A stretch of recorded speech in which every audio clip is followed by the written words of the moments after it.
Good morning and welcome to California. I appreciate everyone coming here today and giving me a few minutes. It's certainly a pleasure to be with you. Many of you I've met, many of you I haven't. I look forward to getting a chance to meet you. The California ISO operates the state's wholesale electric grid, and it's one of several regional transmission organizations. We're accountable for making sure the lights in this room are on, as well as throughout the state every 4 seconds. We operate at a peak of about 50,000 megawatts, 25,000 miles of high voltage transmission lines, nearly 2,000 generators. And California is unique in as much as it imports approximately 25% of its power from Canada to Mexico and all the surrounding states, which presents its own set of issues.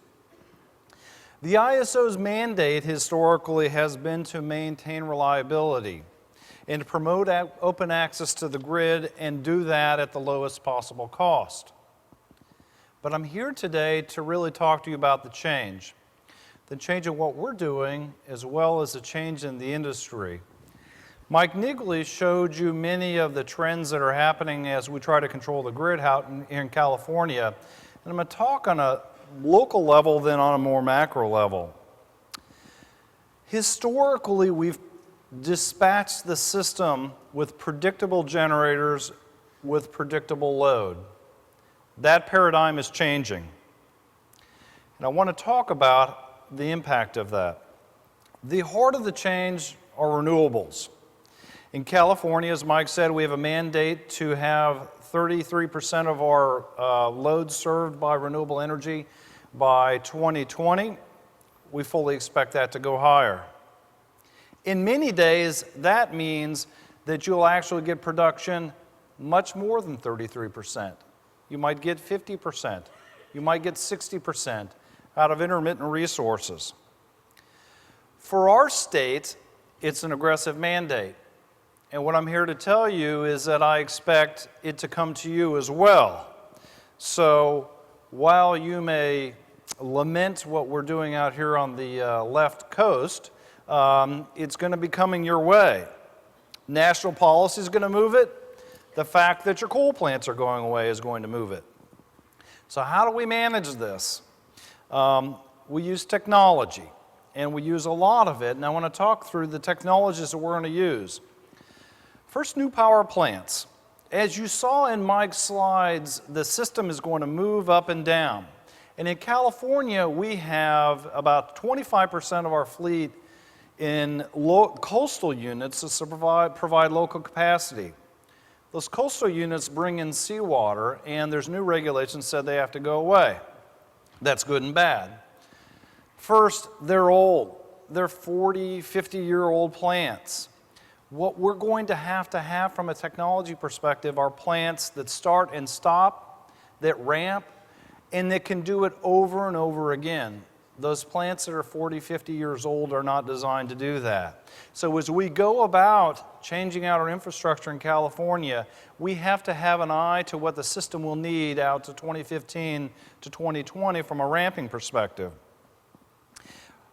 Mike indicated that we'll have ramps as much as 12,500 megawatts. We can't do that ramp as we stand here today.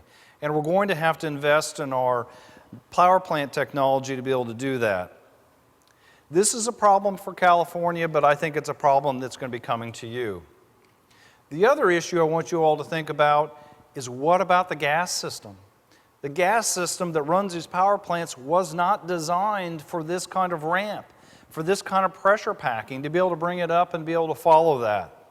In the colder areas, where many of you are from, you're going to have competition on that too. So that's going to be an issue that you want to deal with.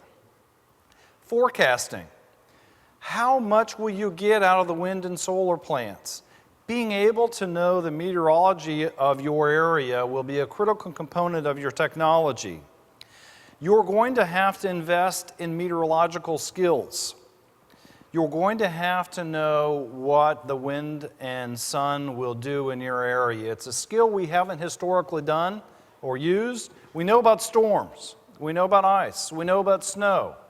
But we know about cloud coming over to disrupt the solar system.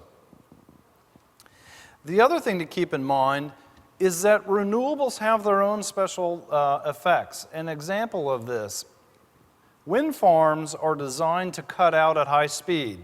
So you can have this awesome amount of wind as a storm or front comes through, and then it stops because the turbines are designed to protect themselves, and that will go away.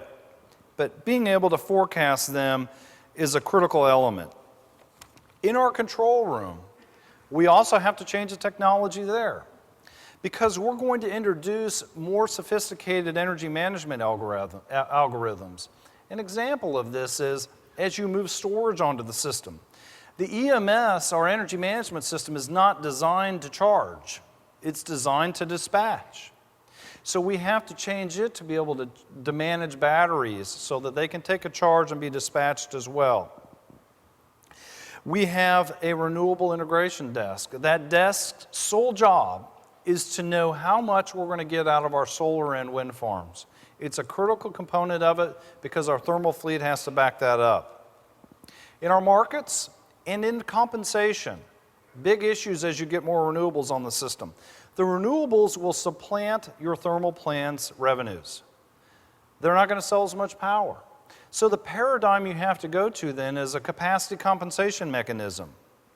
Also, ancillary services don't work the way they used to. Ramping is really going to become more of an ancillary service and something we have to make sure we take into account. In California, the procurement mechanisms for all those things are fraying. They don't operate well in this world, where plants are more valuable for their ramping and for their capacity. So here in California, we're going to explore a capacity market. Many of the Eastern ISOs have them to be able to handle this problem. That's what's going on here in California. So now let me segue a little closer to your home and let me peer into the future for a minute. Because while it's here and near in California, it's also going to impact all of you in this room. I'm convinced of it, and I think it's going to happen sooner than later.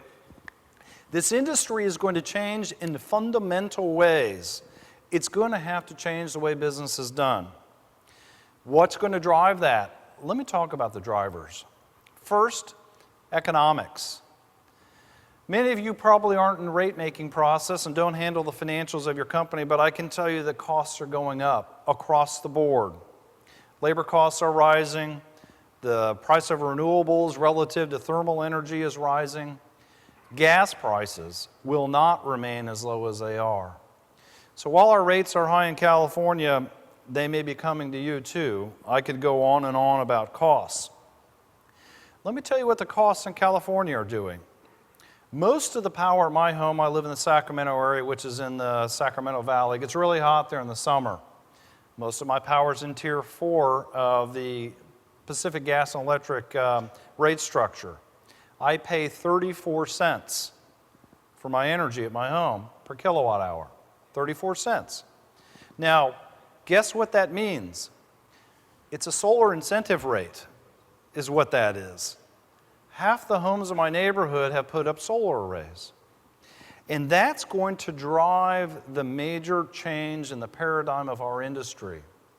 And while it's happening in California, I'm telling you, it's also going to come to your neck of the woods at some point. So when people put up solar arrays, they don't pay for the distribution system anymore. They don't help pay for the utility. So where do the costs go? They go to the remaining customers. Their costs go up. Then what happens? They put up solar arrays, and pretty soon you have a fairly virtuous cycle if you're in the utility industry. Now let me tell you about some of the other people out in California, a little company called Tesla. You may be familiar with their cars. Tesla has a refrigerator-sized storage unit that's big enough to power a car. If it's big enough to power a car, it's certainly big enough to cover your house at night.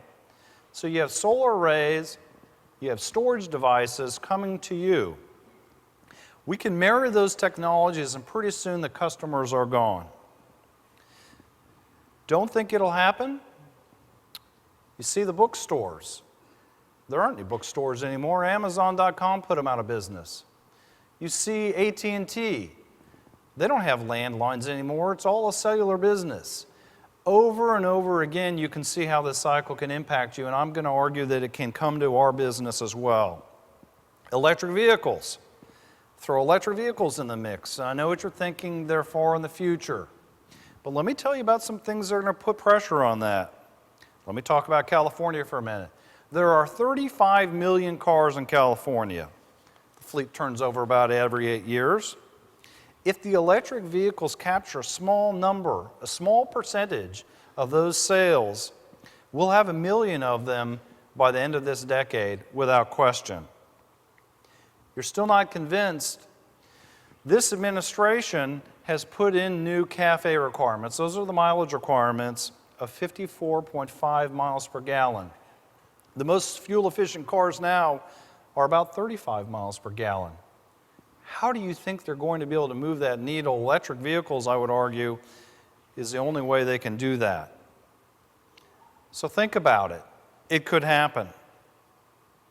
Now, what do we have to do? How is the industry going to adapt? First, we have to rethink the way we charge for power. If customers don't use any power, you certainly can't use that to fund your institution. We're going to have to go to fixed charges. We're going to have to go to other charges. We need more sophisticated rate designs to incent cars to charge when they're best to charge, to recognize what the system conditions will be, and to be able to recover our costs. So the rate structures will have to change. The business model is going to have to be rethought. Historically, the electric industry has charged for electricity volumetrically. That needs to be rethought. If customers go off the grid, the business model is largely going to be one of backstop infrastructure and balancing services. That won't provide adequate revenue. What about utilities owning those solar arrays? What about leasing them back to the customers? That'll keep pace with the energy sales. Electric vehicle sales provide an opportunity, not selling the cars, but certainly selling the power that will power them. That'll be a growing trend as well. The infrastructure for car charging, that's going to have to be in place too, and utilities can play a role there. Cost containment. All of us need to be involved in containing the cost of this industry as pressures continue to rise, which is something I already talked about. So let me wrap this up. The industry is evolving. You see it evolving in California. This is a microcosm that is coming across this country.